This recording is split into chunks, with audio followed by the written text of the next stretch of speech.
பிசிக்கலா நல்லா ஆக்டிவா இருக்கிறீங்க, வியாபாரம் எல்லாம் ஆக்டிவா ஓடுது, அதுல ரொம்ப சுறுசுறுப்பா ராத்திரியும் வேலை பார்க்குறீங்க, படிக்கிறவங்க நல்லா சுறுசுறுப்பா படிக்கிறீங்க, சமையல் பண்றவங்க நல்லா இட்லி மாவு அரைக்கிறது என்ன, இட்லி சுடுறது என்ன, தோசை ஊத்துறது என்ன, சாம்பார் செய்யறது என்ன, ரொம்ப ஆக்டிவா இருக்கிறீங்க. இதுல சரீர பிரகாரமான வாழ்க்கையில ரொம்ப ஆக்டிவா இருக்கிறீங்க.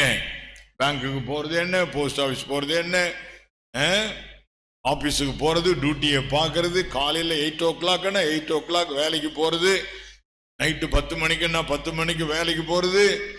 You are physically active, no problem. சரீர பிரகாரமா ஆக்டிவா இருக்கிறீங்க. இன்றைய செய்தி என்ன தெரியுங்களா?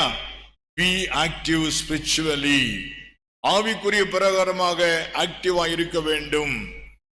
God wants you to be active spiritually.